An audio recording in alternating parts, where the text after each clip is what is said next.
Entonces, en Isaías 53 encontramos el Evangelio, la muerte del Mesías, la muerte de Jesucristo. Y es interesante, en Isaías 55, que quiero compartir con ustedes en esta mañana. Isaías 55, verso 1, por favor. Donde nos muestra, una vez que ya el Mesías haya muerto y que digamos, hay gente que han creído en él, como comienza Isaías 53, ¿verdad? Diciendo, ¿quién ha creído en nuestro anuncio? Entonces es obviamente para creer, es obviamente para depositar nuestra fe, como ya hemos compartido bastante, y vamos a seguirlo obviamente también. Pero aquí es como que los que han creído, ¿qué les toca vivir ahora?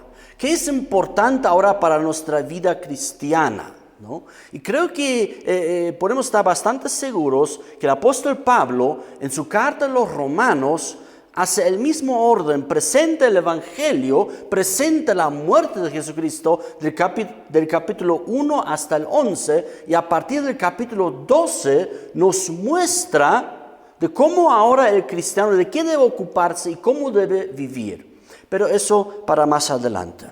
Veamos primero aquí 55, verso 1. Dice así: a todos los sedientos, venid a las aguas. Y los que no tienen dinero, venid, comprad y comed.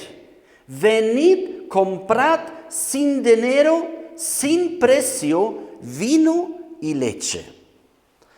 Es algo muy interesante ese pequeño texto, este versículo. Los que conocen un poco ya la Biblia, los que son estudiosos de la Biblia un poco, los que han leído especialmente Apocalipsis, hay un pasaje bastante similar al respecto, ¿no? Donde se les llama a los que quieren, que pueden venir y tomar gratuitamente el agua de la vida, que pueden comprar gratuitamente, sin dinero.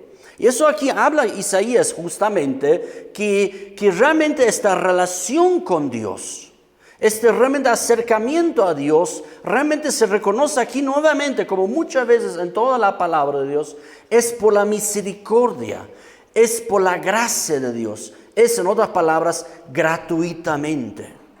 Tú nada puedes hacer, tú nada puedes dar a Dios para tu salvación y para el perdón de los pecados. Y eso se reconoce ya desde tiempos remotos, antiguos, desde el mismo inicio de la primera predicación del Evangelio, ¿no? Y ustedes saben dónde ocurre la primera predicación del Evangelio en la Biblia. En el mismo instante cuando pecaron los hombres, ahí directamente Dios predica y anuncia el Evangelio, lo que otros llaman el protoevangelio en Génesis 3:15, no vamos a buscarlo ahorita, ¿no? Pero donde muestra claramente, ya desde este momento, Dios se acercó a los hombres, aunque eran pecadores, pero se acercó Dios a ellos por su misericordia. Dios los expulsó, el pecado tiene consecuencias. ¿Cuál es la consecuencia del pecado? La muerte. Sin embargo, Dios ya en este instante los mira como, con misericordia. ¿Qué es lo que nos muestra la palabra de Dios en primer lugar? ¿Cómo se sintieron ellos? Avergonzados y se dan cuenta que estaban desnudos, ¿no? Esa es una ilustración muy importante ahí de la palabra de Dios. Y donde Dios les da vestimenta, les da lo que ellos necesitan. ¿Y qué han hecho ellos en favor de Dios? Más bien nada, más bien todo lo contrario. Han pecado y han dado la espalda a Dios, ¿sí o no? Donde realmente ellos han dicho como que no nos importa lo que Dios diga, nosotros aquí con nuestros deseos y con lo que queremos nosotros, eso hemos hecho. Como expresa la palabra ahí, que han comido del árbol que no debían comer, ¿no? Entonces, En toda la palabra, y lo que hemos compartido ya también, cuando Dios se acerca a Noé, se recuerdan que era un hombre que caminó con Dios y que era un hombre que realmente era un justo, como dice la palabra. Pero, ¿qué enseña la palabra aparte de eso? ¿Cómo llegó Noé a esto? ¿Cómo llegó Noé a ser salvo por Dios? La palabra es muy contundente, muy clara, por la misericordia de Dios. Luego, cuando Dios miró al pueblo de Israel en la esclavitud en Egipto, ¿cómo los miró? ¿Cómo los salvó? Ellos hicieron algo para que fuesen salvos. Ellos hicieron alguna obediencia, algo que realmente vale la pena salvarlos. No, también por gracia y por misericordia fueron salvados. El mismo rey David, cuando fue perdonado su pecado, ¿cómo recibió el perdón de sus pecados? La palabra es muy clara en el Salmo 51, por la misericordia de Dios. ¿Y cómo es hoy día nosotros? ¿Cómo somos salvos? ¿Cómo entramos en una nueva relación con Dios? Por la misericordia de Dios. Estimados, eso nunca ha cambiado. Dios siempre ha tenido esta misericordia con los hombres y con las mujeres, porque Dios sabe que solo a través de la misericordia y de su gracia el hombre puede volver hacia Dios. Entonces, de eso aquí nos habla justamente, donde dice que son las bases del Evangelio. Es gratuitamente. El hombre nada puede pagar o dar o hacer. Por eso Pablo insiste tanto. No es por obras, no es por algún pago, no es por algo que tú y yo podemos hacer o realizar. No es por tu buen comportamiento, sino es gratuitamente, sin precio.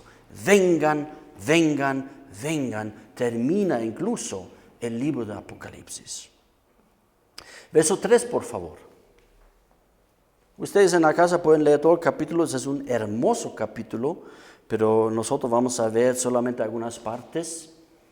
Dice en el versículo 3, ¿qué es lo que el hombre necesita hacer para realmente entrar en esto? Hola. Dice, inclinad vuestro oído y venid a mí. Oíd y vivirá vuestra alma. Y haré con vosotros, ¿qué? Pacto eterno. Las, ¿qué? Misericordias firmes a David. Aquí justamente nuevamente nos habla. Y esa es la base también para la predicación del apóstol Pedro. Que Dios ha establecido, en el libro de los Hechos pueden verlo eso también. Que Dios ha establecido ahora las misericordias a David. Así textualmente lo dice el apóstol Pedro, ¿no? Que Dios ahora se está acercando a Israel a través de Jesucristo. Dios se ha acercado a Israel, y vamos a verlo, a todas las naciones, con las misericordias que Dios ya manifestó a David. Muchas veces nos preguntamos, ¿no? ¿Por qué David cayó? ¿Cómo es posible? Si Jesús luego es llamado también hijo de David, o sea, ¿no debería ser David más bien un hombre un poco más intachable, un poco mejor? ¿No podría Dios escogerlo a alguien con un poquito más integridad, digamos? No debemos olvidarnos algo. En primer lugar, David, ¿cómo era su corazón? ¿Se recuerdan lo que dice la palabra? Un corazón conforme al corazón de Dios.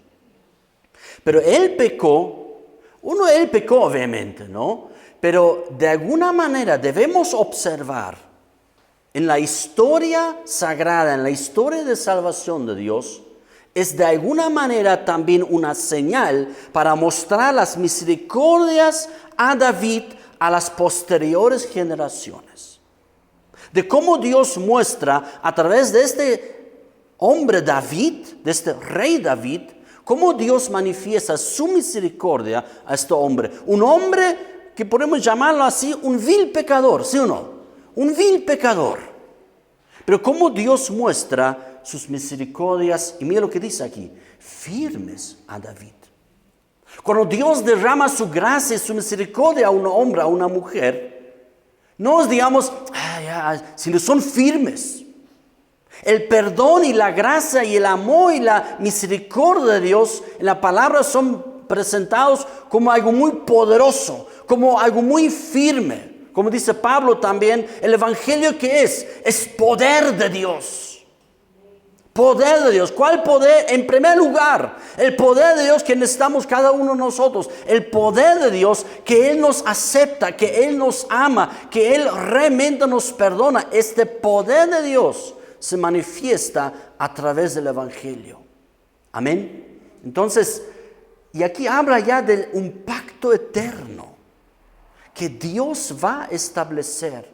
Y lo va a hacer como una figura, como un tipo, como llaman muchas veces también, a través del rey David, pero luego va ya alcanzando a todas las naciones. Eso podemos ver en el versículo 4, por favor.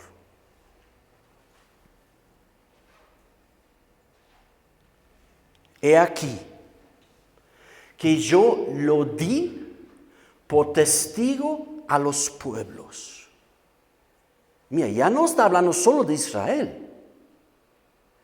Tanto el rey David como el profeta Isaías posteriormente también eran mucho más adelantados y avanzados en su tiempo. Que ellos realmente entendieron algo. Dios no solamente está mirando a Israel. Dios está mirando a todas las naciones. Dios está mirando a todos los pueblos. Así como muestra también el Salmo 2, ¿no? Donde Dios el Padre le permite a su Hijo Jesucristo, el Mesías, el Cristo, y le permite hacer una oración al Mesías. ¿Y qué le dice el Padre Dios al Mesías Jesucristo? Pídeme y te daré las naciones por herencia tuya. Las naciones serán tuyas. Dice Dios el Padre a Jesucristo el Señor, el Mesías. Las naciones serán tuyas. Y aquí justamente dice esto. Aquí está hablando ya no de David en sí, sino ya está hablando nuevamente, así como en Isaías 53, aquí también en Isaías 55, está hablando del Mesías. ¿Y qué es el Mesías en las palabras, en las profecías de Isaías? He aquí yo lo di por testigo a los pueblos. ¿Y qué más? El fundamento, la raíz y las bases del evangelio del reino. ¿Qué es lo que Jesús dijo al final de todo su servicio, todo lo que Él hizo para completar toda la historia de la salvación, todo este acto de salvación de Dios? ¿Qué es lo que Jesús dijo al final? Antes de enviar también a nosotros como pueblo suyo de ir a ser discípulos. ¿Qué es lo que Él dijo? Toda potestad, toda autoridad me ha sido dada. ¿Se recuerdan? Mateo 28. Toda potestad me ha sido dada en los cielos y en la tierra. Y la confesión más importante en toda la palabra de Dios, dentro del evangelio del reino, ¿cuál es? Jesús es el Señor. Jesús es el Rey. Jesús es el Señor de señores. Él es el Rey de reyes. Amén. Y aquí justamente habla de eso, porque Dios lo ha puesto al Mesías. ¿De qué manera? ¿Cuál es la base y el fundamento? Cuando tú escuchas la palabra evangelio, cuando tú piensas en el evangelio, claro, muchas veces pensamos solo en términos de salvación y en términos de que Él murió por nosotros. Sí, pero no te olvidas algo que primero debe sonar en tu mente, en tu corazón cuando escuchas el evangelio. Es Jesús es el Señor. Ese es lo primero. Porque Él murió en la cruz, en primera instancia, para ser nuestro Señor. Y de esta manera, cuando Él es nuestro jefe, cuando Él es nuestro comandante, cuando Él es nuestro Señor y nuestro Rey, entonces ahí Él es nuestro Salvador. Es decir, podemos decir con toda claridad, si un ser humano no confiesa a Jesús y no cree en Jesús, el Señor, entonces no puede ser salvo. ¿Se recuerdan de lo que decía Pablo justamente al carcelero en Hechos 16? ¿Se recuerdan cuando le pregunta, ¿qué debo hacer para ser salvo? Obviamente no hay nada que hacer en ese sentido, pero él preguntó así. ¿Y quién le respondió Pablo? Cree en él, Señor Jesús, y serás salvo. Y dice tú y tu casa más, ¿no? Entonces, cree en el Señor Jesús. El apóstol Pablo, el apóstol Pedro, Jesús mismo, en todo el Nuevo Testamento, aún en el Antiguo Testamento, enseña ese mensaje con toda claridad. Por eso el evangelio que proclamamos es el evangelio del señorío de Cristo, es el evangelio del reino de Jesucristo. No es un evangelio simplemente de beneficio del hombre. En primer lugar es el evangelio del reino de Dios. Es el evangelio de que Jesús es el jefe y comandante de todas las naciones. Aquí dice, un poco traducido así, tal vez nos puedes mostrar la Biblia de las Américas, por favor. Aquí dice, por jefe, Dios le ha puesto por jefe y maestro a las naciones. Jefe es una palabra adecuada, pero maestro no tanto. Mejor, aquí dice guía, mejor es comandante. Aquí dice, por guía y jefe de las naciones. Jesucristo es el guía, el comandante y jefe, el que realmente lleva, el que está como príncipe delante y encima de todas las naciones. Lo que la importante confesión y afirmación y proclamación en el Nuevo Testamento suena cuando se dice, Él es el Señor de señores y Rey de reyes. Amén. He aquí, lo he puesto por testigo a los pueblos, por guía y jefe. Y mira, ya no solo para Israel, de todas las naciones. No hay una diferencia, no hay una forma de salvación para Israel, como algunos proclaman de repente, y otra forma para nosotros. No, Jesús es el Señor de todas las naciones, incluido Israel, incluido Bolivia, incluido Alemania y las naciones que te vengan a la mente. Amén. Volvamos a la Reina Valera, por favor. Entonces, eso es tan importante para nosotros que nosotros observemos esto aquí. Que el Evangelio está basado en las misericordias de Dios, está basado en el Mesías y está basado en que Él es el Señor de todas las naciones. Y ahí nos dice algo muy importante, lo que realmente el Evangelio quiere producir en nuestras vidas. Incluso la palabra que voy mencionando tiene este sentido en el Nuevo Testamento. Dice en el versículo 6 y 7, por favor. Buscad a Jehová. ¿Cuándo? Mientras puede ser hallado. Eso un poquito ya nos indica, como Jesús también habla en algunas de sus parábolas, habrá un momento, Jesús lo explica así, donde se cierra la puerta, donde ya no hay oportunidad, donde ya se terminó, ya no se dejará hallar el Señor. Entonces, aquí nos insta y nos anima a cada uno de nosotros de buscar a Jehová mientras pueda ser hallado. ¿Qué es la característica de vida de uno que ha sido perdonado y salvado por el sacrificio y por la misericordia, amor y gracia de Dios? ¿Qué actitud tiene que haber una persona que realmente, como muestra la palabra, que ama al Señor Dios? De buscarle mientras pueda ser hallado. Y dice, llamadle en tanto que está cercano. ¿No? Aquí, como en algún momento los miércoles hemos hablado de eso, aquí hay un paralelismo, ¿no? Como que la misma frase o la misma idea en dos diferentes términos e ilustraciones. Aquí dice, buscad a Jehová mientras pueda ser hallado. Buscadle, debemos buscar a Dios y llamadle en tanto que está cerca. Ahora está cerca. ¿Qué dijo Jesús también en el Evangelio para la iglesia?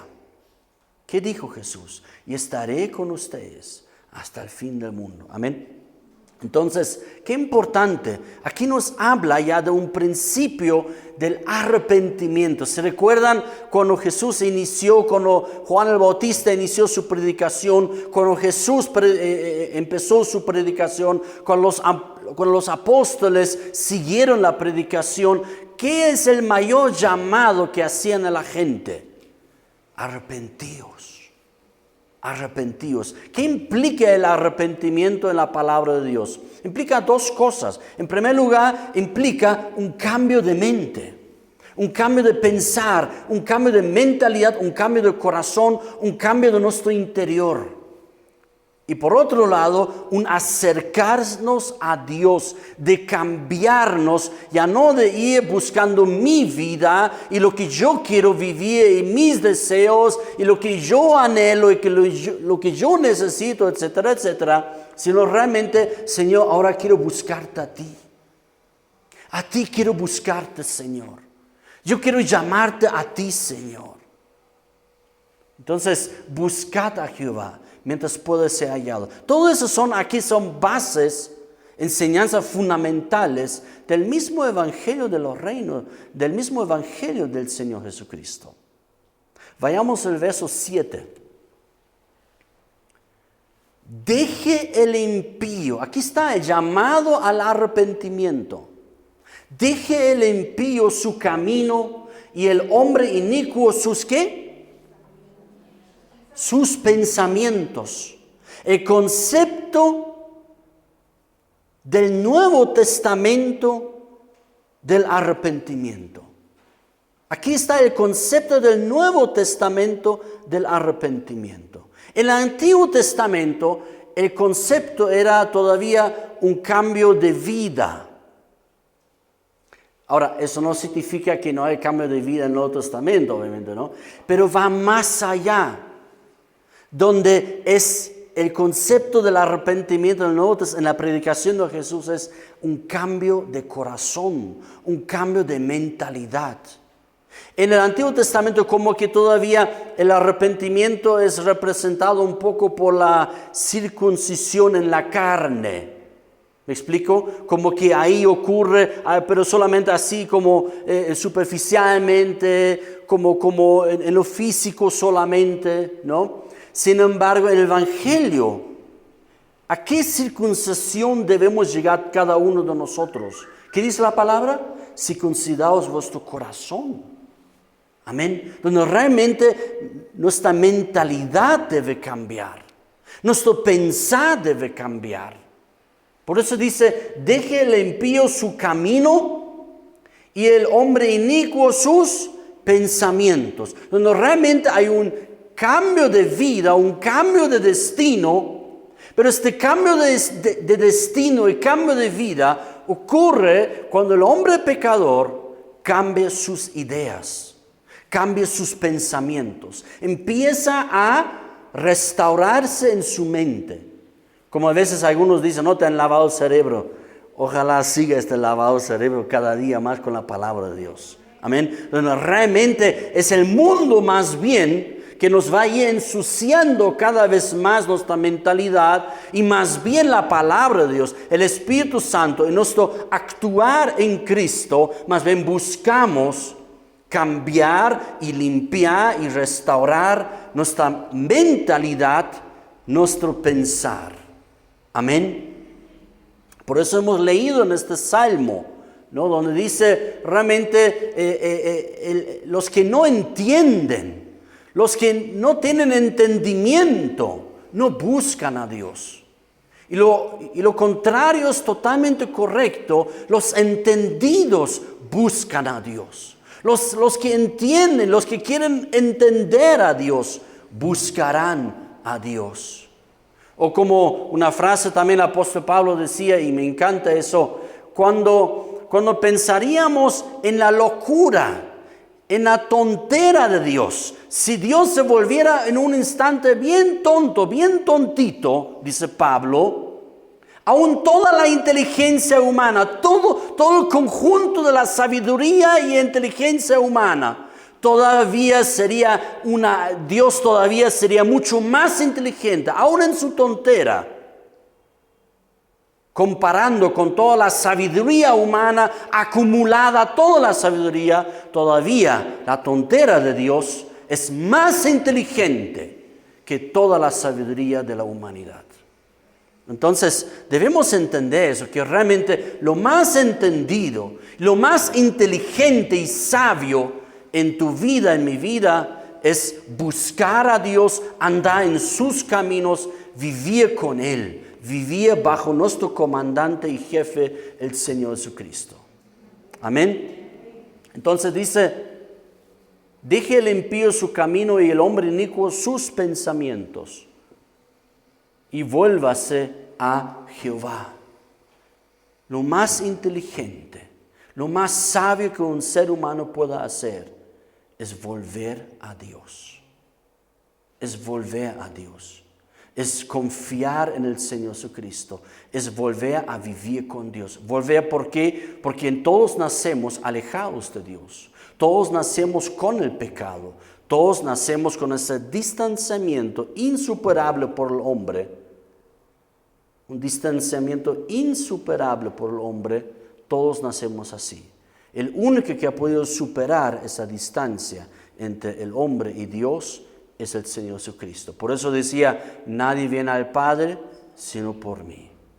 Entonces, y nuevamente, ¿y cómo nos recibirá el Señor Dios? Cuando realmente el hombre dice, yo buscaré a Dios mientras pueda ser hallado. Yo quiero volver con Dios, yo quiero vivir con Él, yo quiero conocerle, yo quiero ser, como dice, un entendido en Dios. ¿Cómo Dios nos trata? ¿Cómo Dios nos tratará? Viéndonos en todos nuestros pecados. Dice, el cual tendrá de él, ¿qué? Misericordia. Y mire, estamos leyendo, a veces tenemos un concepto, ¿no? El Nuevo Testamento tan bonito, ¿no? El Evangelio y el amor de Dios. Y el Antiguo Testamento, a veces veo solo ante guerras. Lee pues primero, antes de opinar el Antiguo Testamento, léelo primero. Y más bien, los apóstoles, y eso es importante que nosotros podemos hacer, por eso comenzamos con Isaías. Los apóstoles y los primeros predicadores del Evangelio siempre se basaron en el Antiguo Testamento para predicar el Evangelio. Porque no existía todavía, ¿sí o no? Recién los apóstoles en los años 50, lo más temprano, 60 después de Cristo, 70 después de Cristo, 80 después de Cristo, recién escribieron el Nuevo Testamento. Entonces, ¿cómo predicaron cuando dice cómo está escrito? Pues todo lo que está escrito en el Antiguo Testamento. Pues es importante aquí observar el arrepentimiento y cómo Dios nos recibe es en misericordia. Y mira, las misericordias de Dios, ¿cómo son? Como decía antes ya, ¿cómo son? Firmes. Dile a que está a tu lado, las misericordias de Dios son firmes. El cual tendrá. Es una fuerte afirmación aquí. Dios no va a cambiar esto. El cual tendrá de él misericordia. Y al Dios nuestro, el cual será, ¿qué? Así como que, ya, un poquito le perdonaré. O como dice aquí. Amplio en perdonar.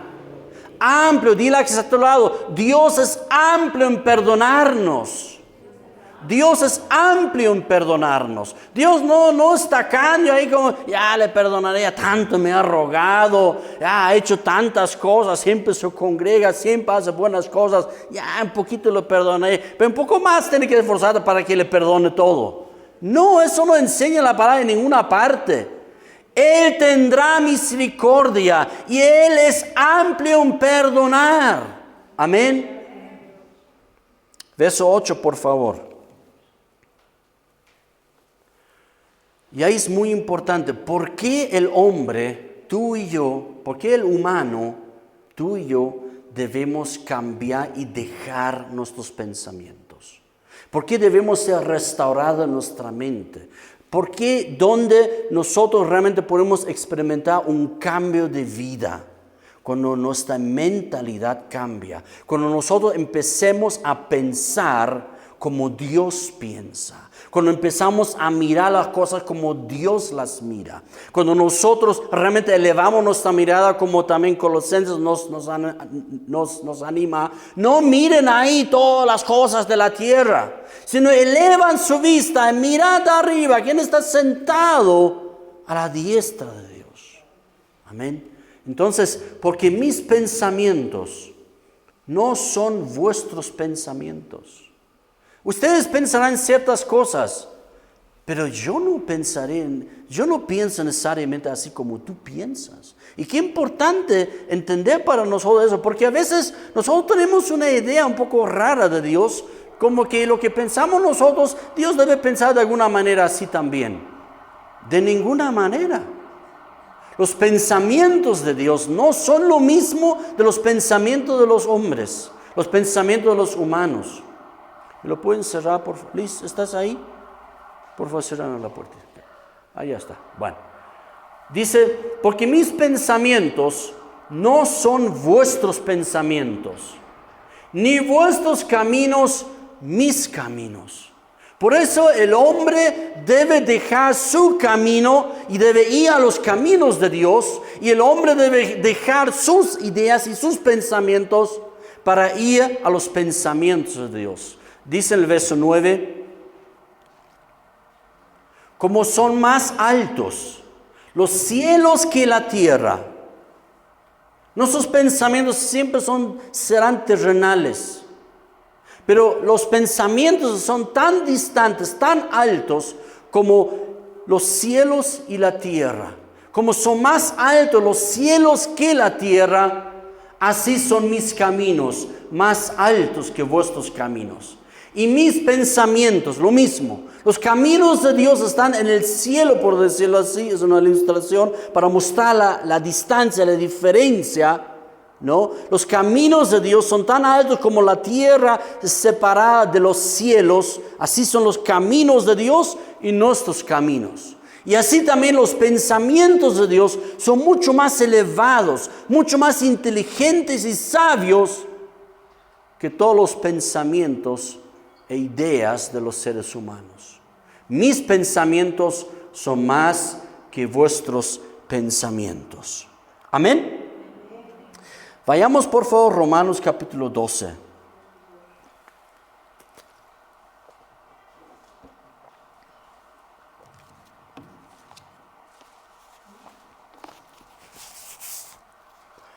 Romanos capítulo 12, por favor. Versículo 1.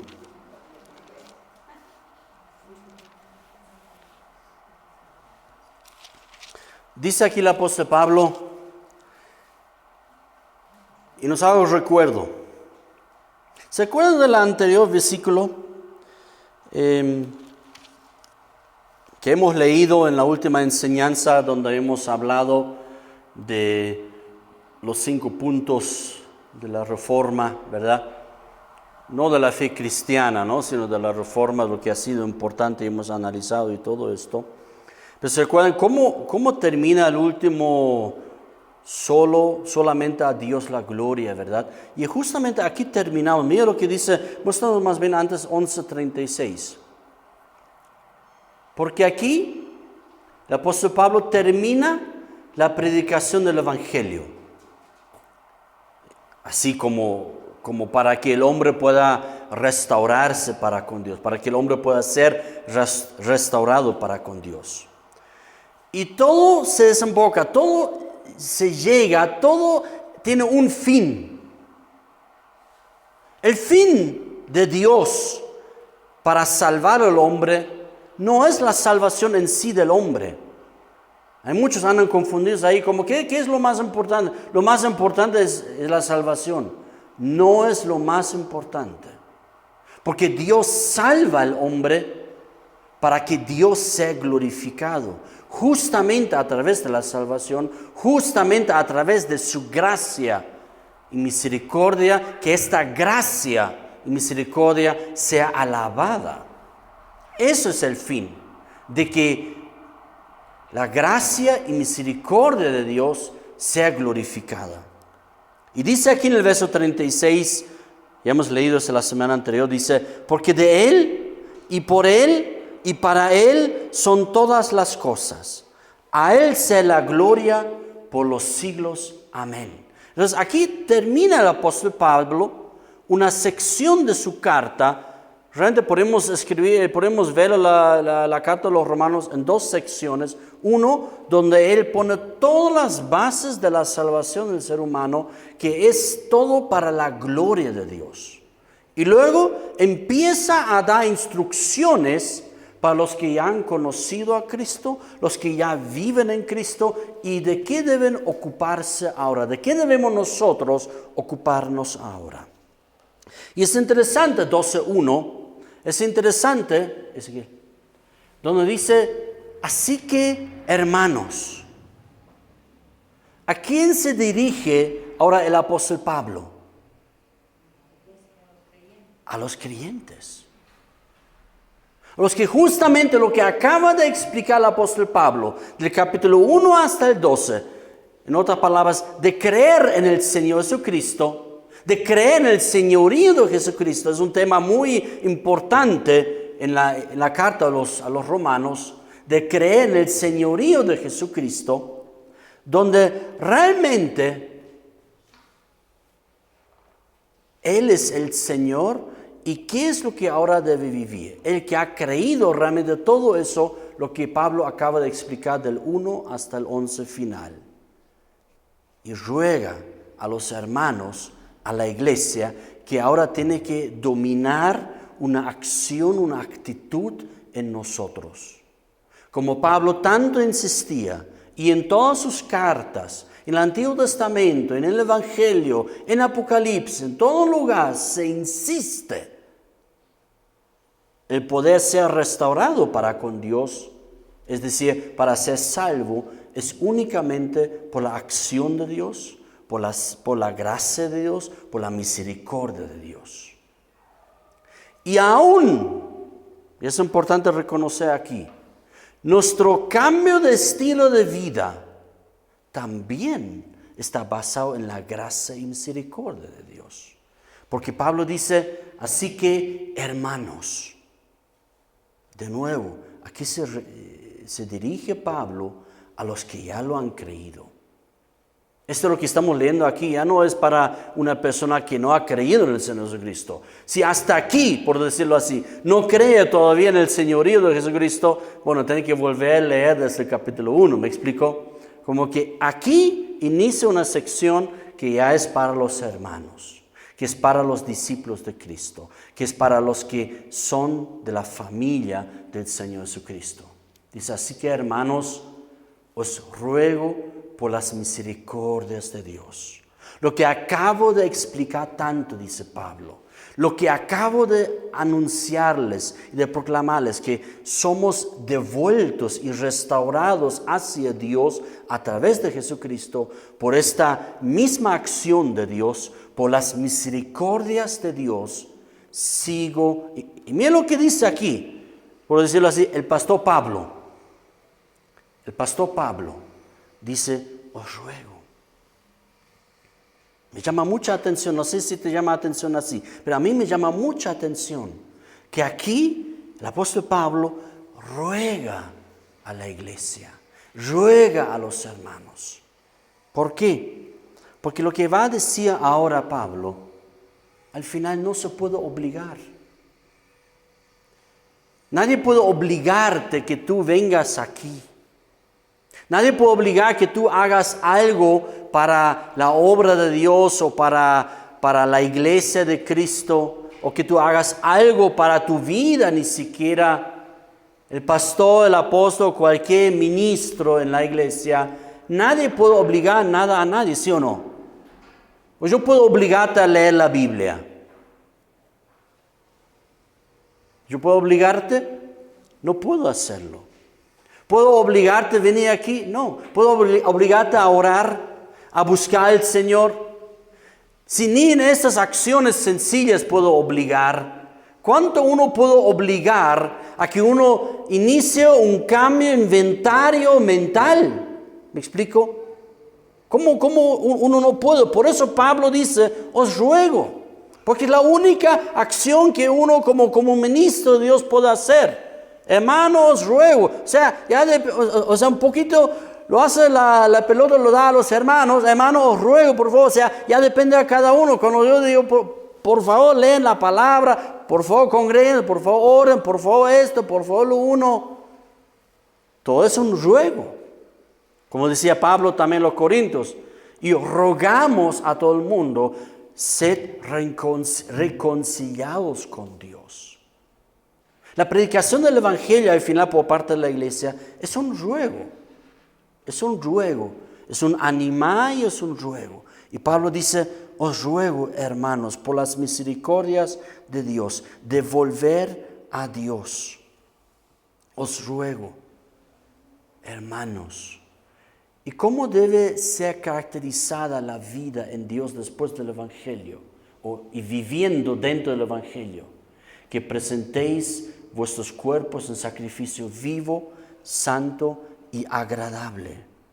Realmente la base para la vida en Dios es la misericordia de Dios, es la gracia de Dios. No solamente somos devueltos a Dios por la gracia, no solamente somos aceptados por Dios por su misericordia, sino aún en esta vida cristiana seguimos viviendo en la gracia y misericordia de Dios. O sea, no debemos olvidarnos. A veces nos cuesta la mente entender eso y vivirlo, pero aún como cristianos debemos seguir dependiendo de la gracia de Dios, de la misericordia de Dios.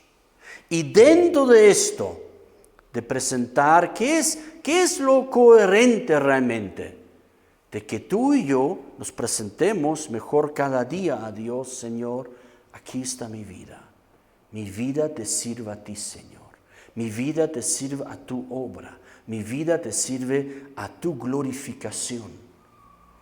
Como decía Pablo, todo lo que hagan ¿para qué? Para la gloria del Señor, ¿no? Entonces, y es una acción nuestra de presentarnos. Eso ya no es automático. A veces hemos pensado que algunas cosas son automáticas. No, es acción nuestra, es una determinación. Oye, si ni Pablo puede obligar, hay algo que podemos dar lectura aquí, como que Dios tampoco nos va a obligar. Es decir, si alguien sirve a Dios de una manera, como hemos observado, por amor al Señor, es realmente una determinación de una persona. Y si uno no sirve, no porque Dios no ha actuado suficiente en él, sino porque la persona no lo quiere hacerlo así. ¿Me explico? No, entonces es realmente uno da de sí mismo a Dios. Uno por el amor y por gratitud. No por pagar, sino por gratitud al Señor, uno ahora se presenta a Dios y quiere servir al Señor. Y quiere también que otros conozcan al Señor también. Pero como ya lo dije, eso no puede ser obligado, sino es una acción y es un presentar de cada uno de nosotros. Eso es lo que necesitamos cambiar nuestra mente. No, realmente es un accionar tuyo y mío, donde nosotros nos presentemos, donde dice aquí, que presentéis vuestros cuerpos en sacrificio vivo. Claro, el sacrificio para muerte, Jesucristo ya lo ha realizado, ¿sí o no? Ya no hay sacrificios muertos. Ya no hay dada de un ser que como antes, ¿no es cierto? Los corderos 2 veces al día tienen que morir. Ahora, nuestras vidas deben ser presentadas como un sacrificio vivo. Como un sacrificio vivo donde nosotros a través de la vida queremos vivir un compromiso genuino con Dios. Santo quiere decir que tú entiendes que mi vida pertenece a Dios. Tal como Él murió en la cruz por mí, ahora yo le pertenezco a Él.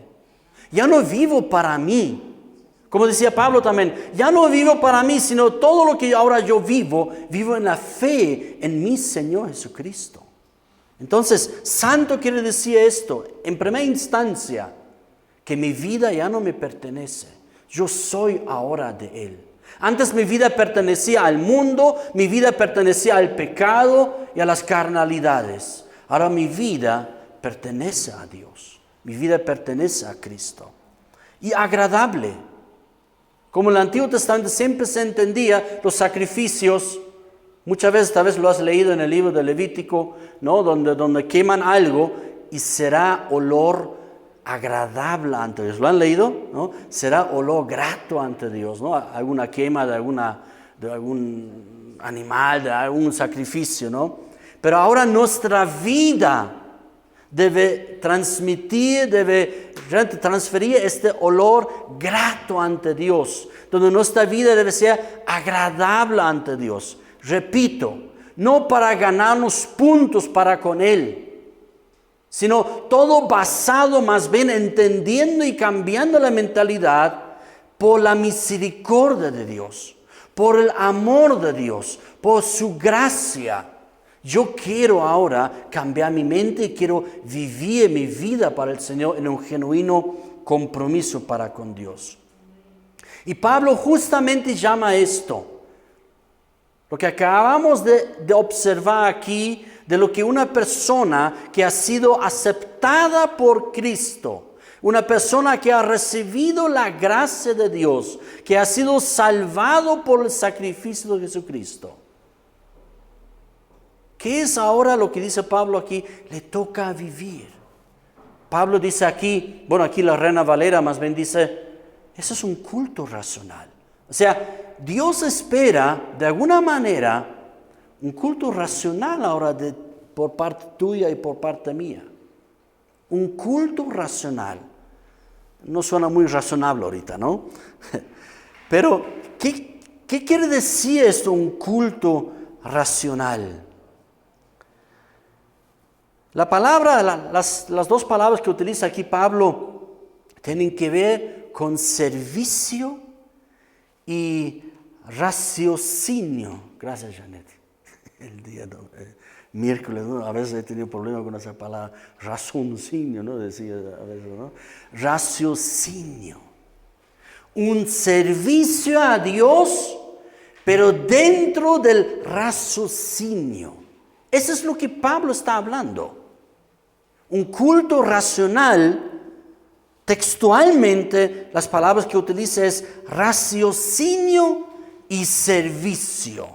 Entonces, nuestro culto a Dios no es en primer lugar fanático, no es religioso, no es místico, sino nuestro culto y servir a Dios tiene que ver con un buen pensar, con el entendimiento.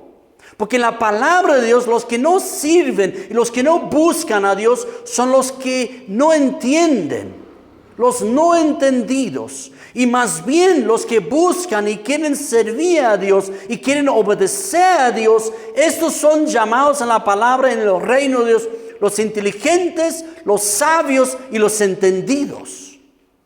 Porque realmente utilizan su raciocinio para servir a Dios. Amén. La Reina Valera, como estamos viendo aquí, dice culto racional. Voy a dar algunas traducciones para que un poquito más podamos darnos cuenta de qué se trata, de realmente, cuando ya somos salvos. ¿Cuántas veces nosotros nos preguntamos cuando ya somos salvos y Dios me perdona? ¿Y qué me toca hacer? Pablo diría, tal como dice acá, te toca hacer ahora un culto racional. Tu vida tiene que ser ahora un culto. Pero no un culto cualquiera, así como tú te inventas, sino un culto de raciocinio. ¿Qué quiere decir? La Dios habló hoy, dice, verdadero culto. Eso tiene como que, ¿hay falsos cultos también? Sí. Tú y yo podemos hacer cultos falsos a Dios. Cultos que pensamos que agrada a Dios, y aunque 1000 veces lo proclamemos que agrada a Dios, pero no necesariamente sea así. El verdadero culto a Dios lo acaba de explicar Pablo. Es cuando tú entiendes, vives en las misericordias de Dios, cuando tú has creído en el Señor Jesucristo y cuando tú presentes cada día tu vida como un sacrificio, como un servicio a Dios. No solo domingo y no solo en algún instante, sino tu vida sirva para la gloria de Dios. Verdadero culto, dice Dios habló hoy. La Biblia del lenguaje sencillo dice, esto es como se le debe adorar. Así como se le debe adorar. No te inventas de adorar a Dios y a tu manera. A veces decimos, queremos adorar a Dios como a Él le agrada. Queremos adorar a Dios como Él realmente quiere. Aquí lo tienes. Aquí lo tienes. Como realmente Dios quiere nuestra adoración. Donde nos basamos en la misericordia de Dios. Donde entendemos que pertenecemos al señorío de Cristo. Y donde yo quiero armar y dirigir y guiar mi vida y presentar mi vida para su gloria y su honra. Eso es como se le debe adorar. Pequeña pregunta, o sea, ¿no tiene nada que ver con el cántico? No. O sea, por ahí ni sabes cantar, por ahí tienes una voz medio chueca y ¿a quién le va a agradar? Menos a Dios. Perdón que lo diga así, digamos, ¿no? Pero es que esa no es la forma como se le debe adorar a Dios. Si cantamos lindas canciones para el Señor, yo creo que también se agrada, cuando especialmente sale de todo el corazón. Pero no debemos pensar porque cantamos bonito y excelente y todo, ya estamos haciendo un culto y una adoración a Dios como se le debe hacer. Tú puedes cantar de una manera muy fabulosa. Y tu vida de repente, tu estilo de vida, no agrada a Dios. ¿Existe eso o no? Por supuesto. A eso va Pablo. El culto verdadero, la adoración como se debe, está aquí descrita. Tu vida debe ser sacrificio a Dios, santo y agradable. La Biblia, ¿cuál es esta? La Biblia latinoamericana, creo la 95, traduce un culto de juicio o culto, un servicio, un culto en sus cabales.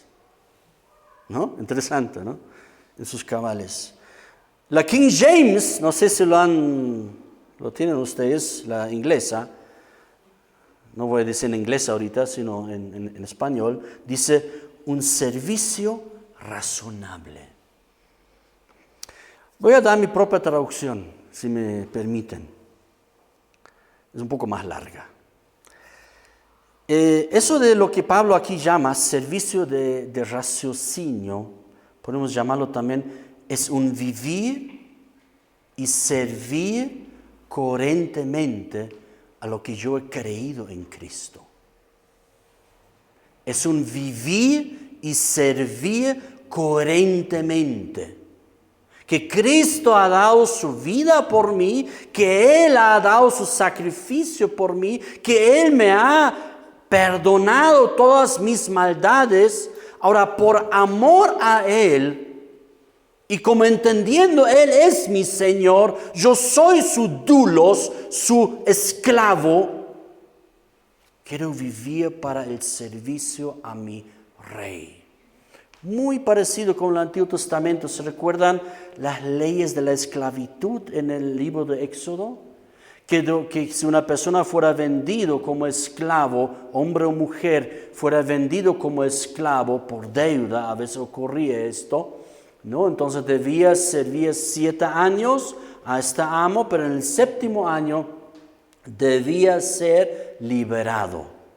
Y todavía con un buen pago, dice la palabra. O sea, la esclavitud israelita era muy diferente. Las leyes de esclavitud en el Antiguo Testamento son muy diferentes lo que era en Inglaterra, aquí, en Roma, etc. Olvídense, no es lo mismo, ¿no? Entonces debía ser liberado el esclavo y no así, ya, andate.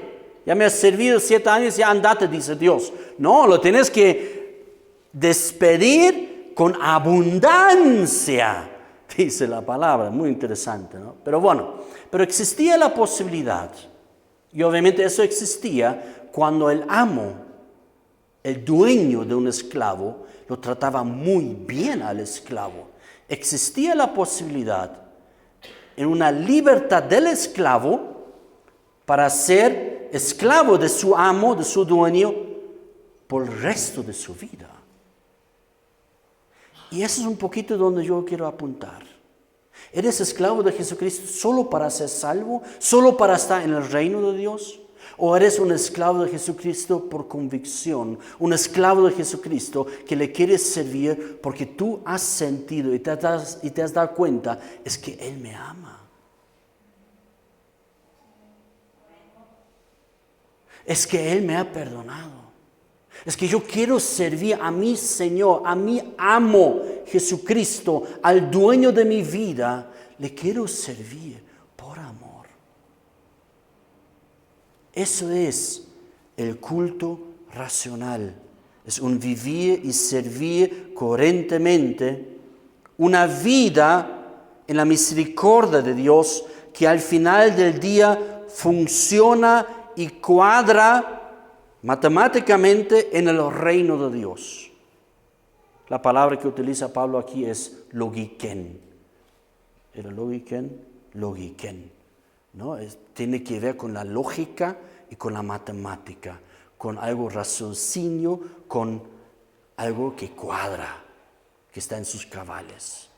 Esa es la vida de los discípulos de Jesucristo. Entonces, de esta manera debemos nosotros cambiar nuestra mentalidad.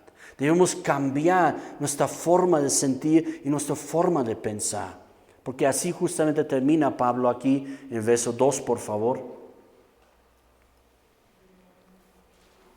Eso es justamente vivir ahora en el reino de Jesucristo, de presentarnos a Él como un sacrificio agradable y santo para Dios. Y es a través de la renovación de nuestra mente, donde dice Pablo, no os conforméis a este siglo, sino transformaos por medio de la renovación ¿de qué? De vuestro entendimiento, para que comprobéis cuál sea la buena voluntad de Dios.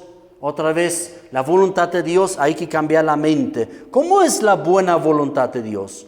Es agradable y perfecta, ¿no? Entonces, aquí realmente, el que quiera hacer un servicio, un vivir coherente en el reino, ya no vive amoldeado y conforme a la corriente de este mundo, sino es transformado. ¿Y dónde uno es transformado en primer lugar? ¿Dónde Dios nos quiere transformar?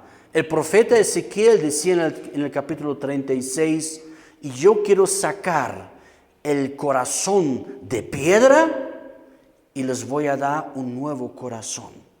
Un corazón de carne, un nuevo corazón con el Espíritu Santo y donde ellos me van a servir. Y me van a servir ya no a base de la letra, sino a base del entendimiento del reino de Dios, donde realmente viven conforme y coherente lo que es el Evangelio del reino.